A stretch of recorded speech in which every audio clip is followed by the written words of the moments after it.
तो सबसे पहले आज हम क्लास के अंदर जो टॉपिक डिस्कस करेंगे that is what is are transaction in SQL server. SQL server के अंदर ट्रांजैक्शंस होती क्या हैं, ठीक है, और ट्रांजैक्शन का काम क्या है और ट्रांजैक्शन हम क्यों करते हैं, और पहले हम देखेंगे कि और एक प्रैक्टिकल एग्जांपल भी करके देखेंगे कि ट्रांजैक्शन का कोड हम कैसे करते हैं। तो ट्रांजैक्शन क्या है, आप देखिए फर्स्ट लाइन के अंदर लिखा हुआ है is a set of SQL statement that should be executed as a unit. As a unit का मतलब क्या है कि जैसे कि हम प्रोग्राम लिखते हैं, ठीक है, तो प्रोग्राम के अंदर हम क्या करते हैं, जब हम बहुत सारा कोड लिखते हैं जो एक दूसरे पे साथ होता है तो उसको हम पूरा एक यूनिट कहते हैं। प्रोग्राम क्या है, आपके पास कलेक्शन ऑफ इंस्ट्रक्शंस जो आप पास करते हैं वो आपका प्रोग्राम बन जाता है। तो यहाँ पे आपकी ऐसी एसक्यूएल स्टेटमेंट जिनको आप एक साथ एज अ यूनिट एग्जीक्यूट करना चाहते हैं तो आप उनको क्या रखते हैं, ट्रांजैक्शन के अंदर लिखते हैं। That means a transaction ensures that either all of the commands succeeds or none of them। Transaction का फ़ायदा ये होता है कि अगर हमारी ऐसी कमांड्स हैं, ऐसी एसक्यूएल स्टेटमेंट है जिनको हम आइदर कंप्लीटली एग्जीक्यूट करना चाहते हैं या तो हम चाहते हैं कि अगर एक भी एग्जीक्यूट ना हो तो वो क्या हो जाए, वो आपके पास ख़त्म हो जाए, वो ट्रांजैक्शन चले ही नहीं, मतलब वो तीनों चारों जो भी आपने स्टेटमेंट लिखी हैं वो काम ना करे, ठीक है। तो यहाँ पर होता क्या है कि अगर इस तरह का कोई मसला आता है, जैसे एरर आ जाता है, ट्रांजैक्शन फेल हो जाती है, तो आप ट्रांजैक्शन को रोल बैक कर सकते हैं, और अगर आपके पास कोई एरर नहीं है तो आप ट्रांजैक्शन को कमिट कर सकते हैं। क्या कर सकते हैं, कमिट कर सकते हैं। यहाँ पर एक सिंपल सी एग्जांपल दी गई है कि अगर हम बैंक की एग्जांपल लें बैंक्स की, तो हमारे पास क्या होता है कि जब हम एक अकाउंट से दूसरे अकाउंट में डेटा और जो है ना मनी ट्रांसफ़र कर रहे होते हैं, तो यहाँ पर आपके पास क्या होता है कि आपके पास दो अपडेट्स होती हैं। क्या होती है, एक आपके सेंडर के अकाउंट में हो रही होती है और एक रिसीवर के अकाउंट के अंदर हो रही होती है। तो मतलब दो क्यूरीज चल रही हैं और दोनों इंटरडिपेंडेंट है।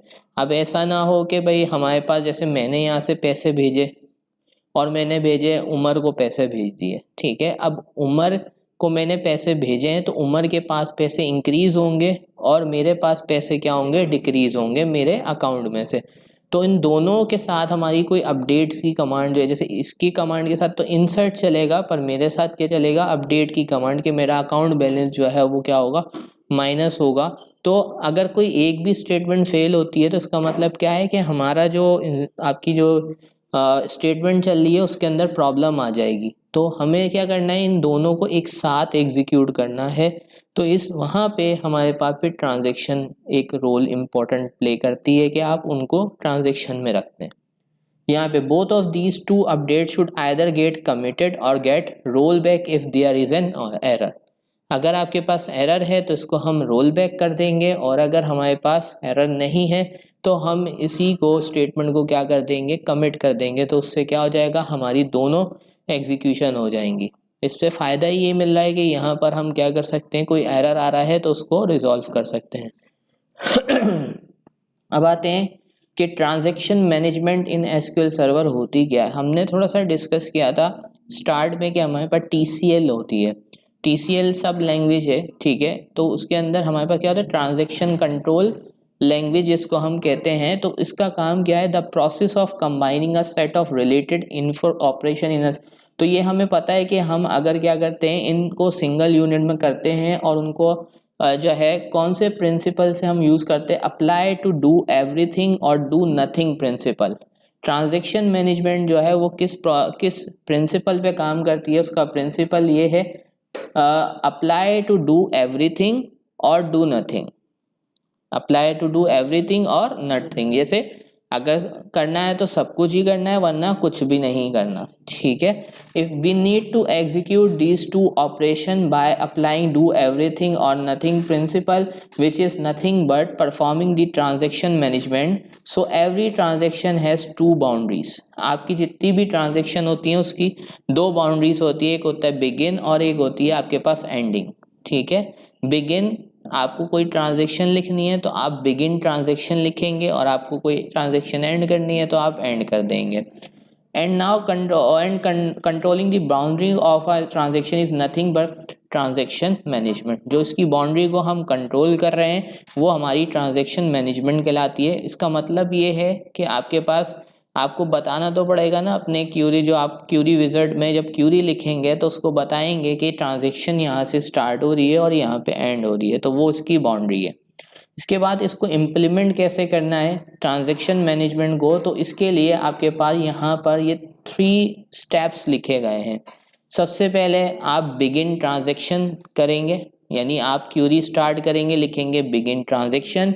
सेकंड स्टेप में आप अपनी डेटाबेस कमांड्स लिखेंगे जो आपको ट्रांजैक्शन के अंदर as a single unit perform करवानी है। फिर थर्ड में आपके पास स्टेप में क्या है कि आप चेक करेंगे for errors. If there is an error आप क्या कर देंगे, रोल बैक, अदरवाइज आप क्या कर देंगे, कमिट कर देंगे। To manage the transaction in SQL server, SQL server में अगर हमें ट्रांजैक्शन को मैनेज करना है तो हमें पता है कि हमें ट्रांजैक्शन कंट्रोल लैंग्वेज मिलती है और हमारे पास टीसीएल के अंदर हमें 4 कमांड्स मिलती हैं जिनको हम मोस्टली यूज़ करते हैं। अब वो कौन सी कमांड है, सबसे पहले बिगिन ट्रांजैक्शन, ये इंडिकेट करती है कि यहाँ से आपकी ट्रांजैक्शन स्टार्ट हो रही है और आपके पास फिर है कमिट ट्रांजैक्शन। कमिट की जो आपके पास यहाँ पे आपके पास कमांड है, उसका काम क्या है, ये इंडिकेट करती है कि ट्रांजैक्शन जो है वो सक्सेसफुली कंप्लीट हो गई है और अब जो भी आपने 3-4 कमांड्स रखी थी उन सबको आप अप्लाई कर सकते हैं। यानी जब बिगिन ट्रांजैक्शन होती है और आपकी ट्रांजैक्शन चल रही होती है तो जब तक आप रोल बैक या कमिट नहीं करते आपकी ट्रांजैक्शन सेव नहीं होती, आपकी ट्रांजैक्शन सेव नहीं होती। अगर एरर आ गया तो आप रोल बैक करेंगे तो जो भी आपने अभी ऑपरेशन किया होगा वो सारा का सारा ख़त्म हो जाएगा, वो सेव नहीं होगा। इसी तरीके से अगर आप कमिट करोगे तो कमिट करने के बाद ही वो ऑपरेशन आपके एग्जीक्यूट होंगे वहाँ पर। इसके बाद आपकी रोल बैक ट्रांजैक्शन, अभी हमने देखा कि ये क्या करता है कि अगर हमारे पास जो है ना ट्रांजैक्शन फेल्ड होती है तो फिर हम क्या करते हैं, रोल बैक करते हैं और लास्ट हमें मिलता है safe transaction. This is used for dividing or breaking a transaction into multiple units so that a user has a chance of roll backing a transaction up to a point or location. अब ये command कहाँ पे use होगी, हो सकता है हमें कुछ ऐसी ट्रांजैक्शंस भी चलानी हो जिसमें नेस्टेड ट्रांजैक्शन भी हो, तो वहाँ पर अगर हम किसी पॉइंट तक, कुछ लोकेशन तक रखना चाहते हैं कंट्रोल, जैसे हमने कहा भले ये इनर वाला पार्ट ना चले, ठीक है, आउटर वाला पार्ट चल जाए तो हमें उतना सेफ करना है, तो वहाँ से हम सेफ ट्रांजैक्शन को यूज़ कर सकते हैं। तो इसमें हमें फ़ायदा क्या मिलता है, हमें ये फ़ायदा मिलता है कि हमें रोल बैकिंग का जो है ना ट्रांजैक्शन को रोल बैक करने का एक चांस मिल जाता है, एक पॉइंट तक, लोकेशन तक, एक हमें कहाँ तक रोल बैक करना है, कहाँ पे रोल बैक नहीं करना। तो उसके बाद यहाँ पर एक नोट लिखा हुआ है जिसको आप समझ लें, ट्रांजैक्शनल कंट्रोल लैंग्वेज जो TCL है उसकी जो कमांड्स हैं वो सिर्फ DML स्टेटमेंट्स पे परफॉर्म होती है, यानी आप इंसर्ट, अपडेट, डिलीट यूज़ करते हैं। They can not be use while creating tables, dropping them because these operation are automatically committed to the database. ठीक है, यानी आप ये जो ट्रांजैक्शंस वगैरह अप्लाई करेंगे ये इंसर्ट, अपडेट, DML कमांड्स के ऊपर अप्लाई कर रहे होंगे, आप DDL कमांड्स के ऊपर इसको अप्लाई नहीं करेंगे। अब आते हैं हम एक सिंपल सी एग्जांपल समझते हैं SQL सर्वर के अंदर और उसमें पहले ट्रांजैक्शन को समझते हैं, फिर उसके बाद हम देखेंगे कि टाइप्स ऑफ ट्रांजैक्शंस कौन कौन सी हैं। तो सबसे पहले हम यहाँ पर आ जाते हैं, मैं यहाँ पर एक डेटाबेस क्रिएट कर रहा हूँ, क्रिएट डेटाबेस, और इसको मैं नाम दे रहा हूँ ट्रांजैक्शन अंडरस्कोर डेमो के नाम से। ये मैंने डेटाबेस क्रिएट कर ली, इसको मैंने एग्जीक्यूट कर दिया, ठीक है। इसके बाद मैं यहाँ पे थोड़ा सा इसको जूम आउट, जूम इन कर लेता हूँ, काफ़ी है इतना। इसके बाद हम यहाँ पे यूज़, और ये हमने डेटाबेस यूज़ करनी है, कॉपी करते हैं, पेस्ट कर देते हैं। तो अब ये वाली कमांड हम एग्जीक्यूट कर देते हैं तो हमारे पास ये वाली डेटाबेस यूज़ हो रही है।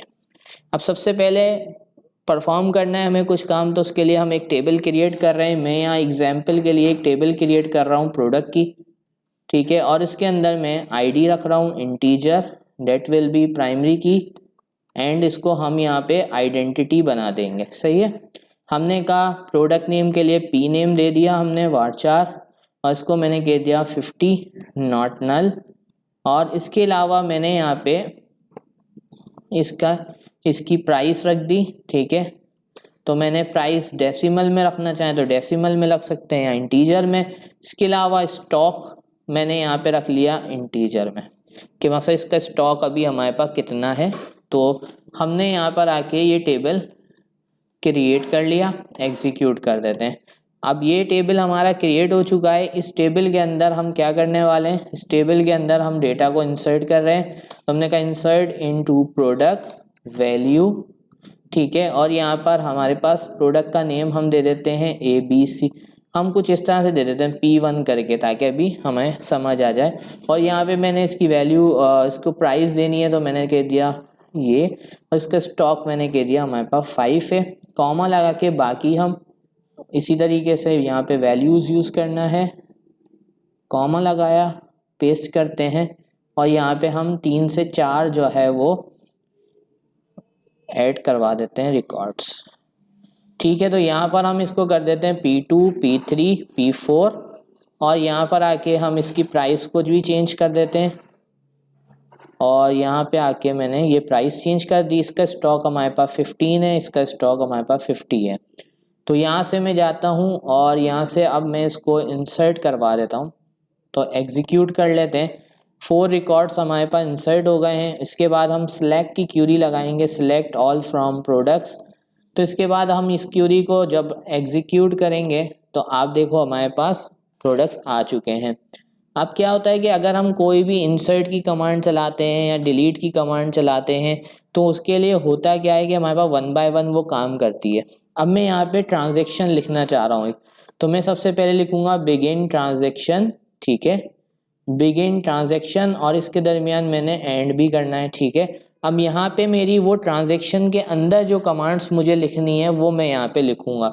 तो मैं एक कमांड यूज़ करना चाहता हूँ, यानी पहले मैं एक रिकॉर्ड इंसर्ट भी करना चाहता हूँ। क्या करना चाहता हूँ, यानी ट्रांजैक्शन के अंदर सबसे पहले मैं एक रिकॉर्ड इंसर्ट कर रहा हूँ और मैंने प्रोडक्ट कर दिया P5 और इसकी प्राइस मैंने कर दी ये और इसका स्टॉक हमने कर दिया 10, ठीक है। अब मैंने कहा एक क्यूरी तो मेरी ये है, एक क्यूरी मेरी क्या है, ये वाली है। इसके साथ मुझे क्या करना है, अपडेट की कमांड भी चलानी है। मैंने कहा अपडेट, और अपडेट किसको करना है, प्रोडक्ट के टेबल को अपडेट करना है। सेट कर दो, क्या सेट कर दो, आपके पास जो है ना प्राइस सेट कर दो, इसकी 500 कर दो, वेयर ID इक्वल्स टू 3, ठीक है। अभी अगर हम देखें तो थर्ड वाले की प्राइस कितनी है, 100 है। इसके बाद मैंने कहा आप क्या कर दो, डिलीट फ्रॉम प्रोडक्ट, ठीक है, वेयर ID इक्वल्स टू 4। अब ये मैंने कितनी कमांड्स लिखी हैं, ये मैंने 3 कमांड्स लिखी हैं और ये तीनों कमांड किसके अंदर है, ट्रांजैक्शन के अंदर है। और मैं यहाँ पर लिख रहा हूँ कमिट, क्या लिख रहा हूँ, अब मैंने कमिट लिखा है ना, तो कमिट का मतलब ये है कि जब मैं इसको चलाऊंगा तो ये तीनों अगर सेलेक्ट आपके पास परफॉर्म हो जाएंगी तो स्टेटमेंट हमारी कमिट हो जाएगी और ये तीनों ऑपरेशन एक साथ एग्जीक्यूट होंगे। तो आप देखो यहाँ पर मैं इसको एग्जीक्यूट करता हूँ, इसको हम यहीं तक रखते हैं, ठीक है, कमिट एग्जीक्यूट करते हैं। देखें कमिट किया मैंने, क्या हुआ, यहाँ पे 3 रिजल्ट परफॉर्म हुए हैं। अच्छा अब हम जाते हैं टेबल में, सिलेक्ट करते हैं फिर से, तो देखें वो तीनों ऑपरेशन परफॉर्म हुए। आपके P3 की प्राइस क्या हो गई, 500 हो गई और आपके पास एक नया जो है वो प्रोडक्ट भी ऐड हो गया। इसके अलावा आपका जो प्रोडक्ट नंबर 4 था वो डिलीट भी हो गया, ठीक है। तो ये बेसिकली सिंपल ट्रांजैक्शन का कॉन्सेप्ट है कि आप ट्रांजैक्शन किस तरह से कर सकते हैं। अच्छा अब देखो यहीं पे मैं आपको करके दिखाता हूँ कि मैंने यहाँ कमिट की जगह लिख दिया रोल बैक, क्या लिख दिया, ठीक है। और मैं यहाँ पे कुछ चीज़ें चेंज कर देता हूँ, यहाँ पे मैं 100 कर देता हूँ और मैंने ID कर दी 6, क्या कर दी, चलो मैं इसको 7 कर देता हूँ। अब मैं इसको चलाऊंगा, अगर मैंने नीचे रोल बैक लिखा हुआ है तो ये कमांड एग्जीक्यूट नहीं होने चाहिए, ठीक है। और अगर हम अब यहाँ पे जाके देखें और एग्जीक्यूट करके देखें यहाँ पर, तो हमारे पास देखो P5 और P3 की प्राइस क्या है, P3 की प्राइस आपके पास अपडेट नहीं हुई, कितनी है, 500 ही है, क्योंकि हमने यहाँ पे क्या लगा दिया, रोल बैक। तो रोल बैक क्या करेगा, रोल बैक यहाँ से जो भी आपने ये सेट ऑफ ऑपरेशन परफॉर्म किए हैं उनको होने नहीं दे देगा, उनको सेव नहीं करेगा जब तक आप इसको कमिट नहीं करेंगे। कमिट का मतलब है सेव कर दो, और रोल बैक का मतलब है कि आपके पास रोक दो। देखो अभी जो है ना, हमने देखा रोल बैक स्टेटमेंट को भी यहाँ पे समझ लिया था कि रोल बैक का क्या काम है। तो रोल बैक कमांड जो है ना बहुत ही इम्पोर्टेंट है, तो आपको रोल बैक को बहुत जो है ना ध्यान से यूज़ करना होता है, क्योंकि रोल बैक करेंगे या कमिट करेंगे तभी जाके कुछ एक्शन परफॉर्म होगा। आइदर वो ख़त्म हो जाएगी कमांड या तो कमिट हो जाएगी।